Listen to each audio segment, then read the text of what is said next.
Good day, Bashar. And to you, good day. I have like a threefold question. Oh, all right. Let's unpack it. And the first one is the connection between like spirit and mind. Yes, you want to know about that. Yeah. Shall we address that before you continue to the others?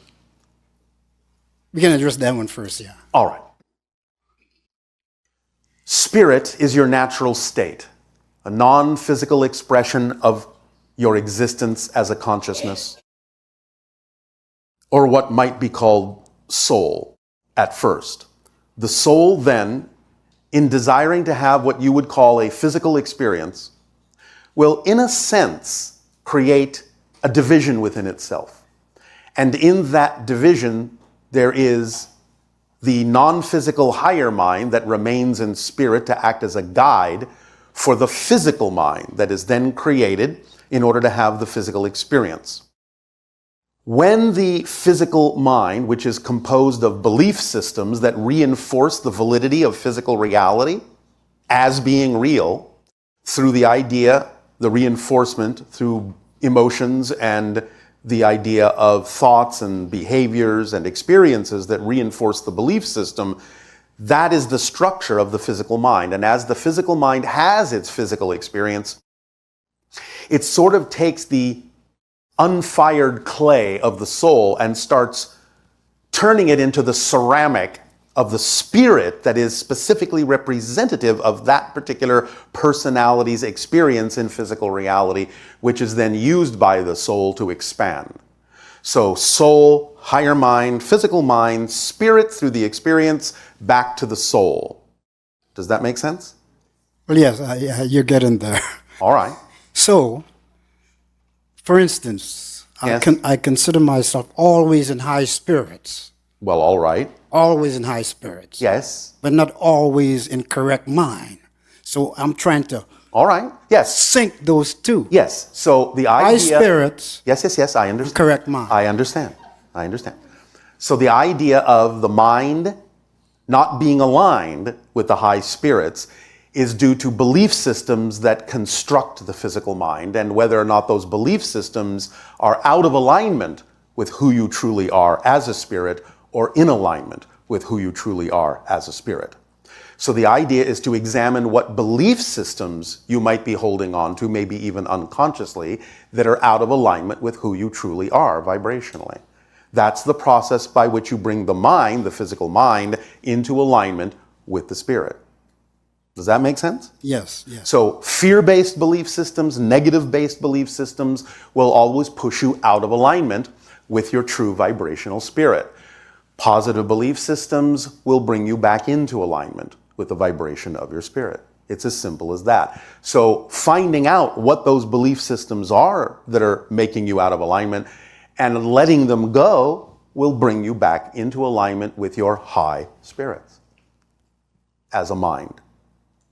Now, the heart receives the vibration, communication directly from the higher mind, and then bounces that communication into the physical mind, but it has to go through the filter of the belief system.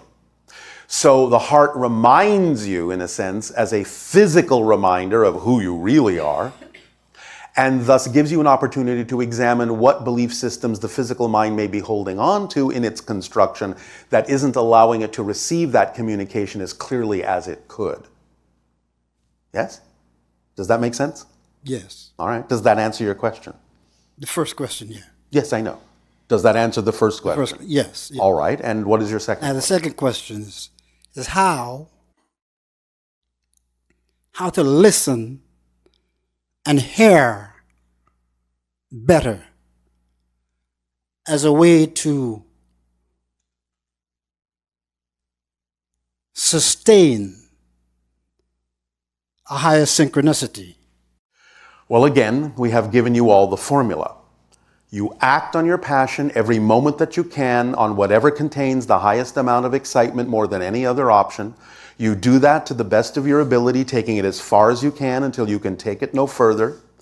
And then you look for the next thing that contains more excitement, even just a little bit more attractiveness, more curiosity, more passion than any other option, no matter what it is, no matter how simple it is.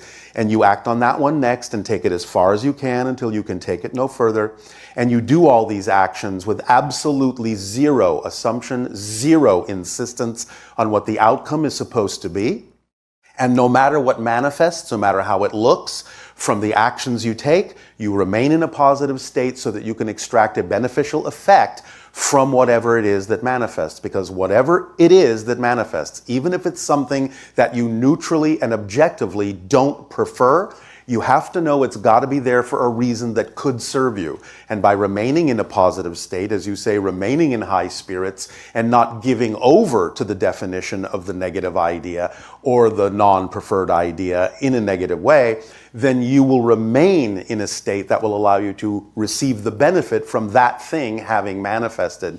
And that simply means what you're doing is using what you don't prefer in a way that you do prefer.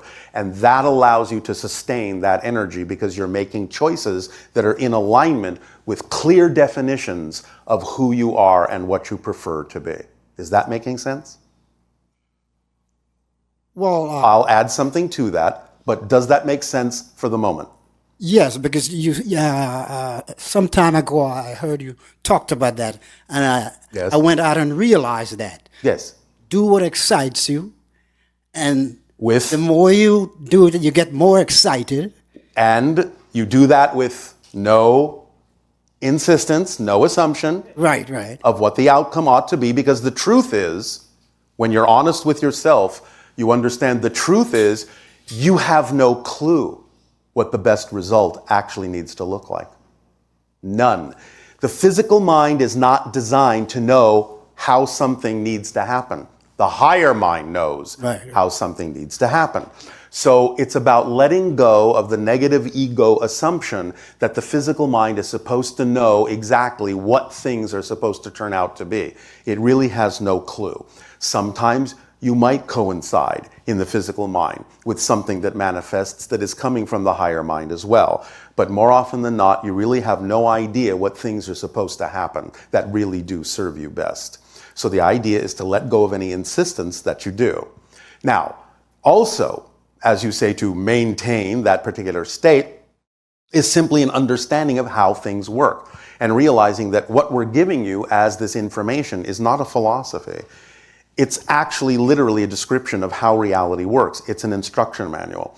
So if you just follow the instructions, it will work to your advantage. That's the way it's designed. The idea also is to ask the questions at every moment where you might question yourself, at every moment where you might seem to be out of alignment. You stop and stay in that moment and ask the question in one of two ways.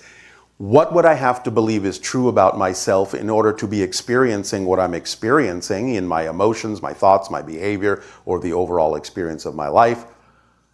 And if you listen, you will get the answer as to what that belief is. Or, because most of you are so used to dealing with the idea of fear, you can ask the question in another direction. And that is, if I just allowed myself to be who I really prefer to be, what am I afraid might happen? That will usually reveal the negative belief system that then you can work with to let go of. And letting go of it is simply an issue of examining it closely enough to understand that it actually makes no sense anymore to hold on to it. And once something makes no sense, it's gone. If you still hold on to that belief, if you still experience the misalignment, that should be your first clue that there is another belief making that one continue to make sense to hold on to. And as soon as you get down to examining the foundational belief, the negative belief that doesn't work for you, and let that one go, all the secondary negative beliefs will collapse along with it. But sometimes a foundational negative belief will hide under secondary negative beliefs and allow you to think that you have let the foundational one go when all you've done is let a secondary one go. Because all beliefs need to perpetuate themselves in order for you to continue to have a physical reality experience, because physical reality isn't real. They have to convince you that it's real. And the only way a belief can convince you that it's real is convince you that what it's telling you is a fact. But negative beliefs will only tell you negative things about yourself. You have to let go of buying into the idea of what it's telling you. And sometimes, to perpetuate themselves, negative beliefs will hide under other beliefs or make you so afraid to let go of them that you simply won't do it. You have to see through those things as the way the negative belief is simply designed to perpetuate itself. What they're telling you are not facts. They're just a way of keeping you from letting them go. Is this helping? Yes. Does that answer the second question sufficiently? Well, part of the second question was you sort of answered it to the gentleman that came before me. Yes. It's about there again. It was you said that when you're experienced, Yes. that's why your mind was able to bring it up. All right, you have a positive experience, Yes. like I was talking about listening and hearing. Yes. So you had that experience, and I was talking about sustaining that. What I'm saying is the sustaining is automatically built in. It's not an extra thing you have to do. What we're talking about when we give you the formula is a complete kit. It comes with everything you need, including the idea of sustaining. Because let me put it to you this way. If you're actually acting on your excitement, if you're truly acting on your passion, what other choice would you make that would seem more reasonable?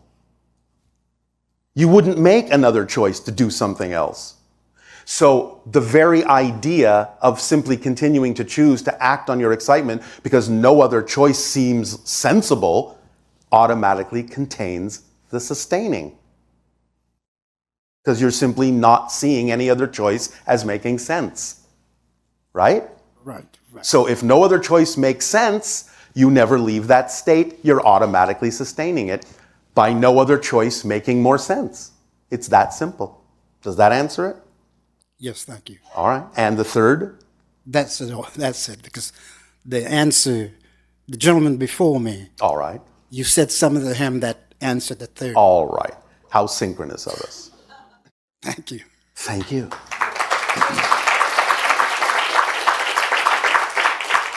Remember, it just all comes down to making choices. This is your greatest power, the freedom to choose. So just decide what it is you prefer to choose and keep choosing it. Otherwise, you're saying that something contrary to that makes more sense. Examine the belief that would make you believe that and realize it makes no sense. Just keep choosing what you prefer. Why choose anything else? Hey, Bashar. And to you,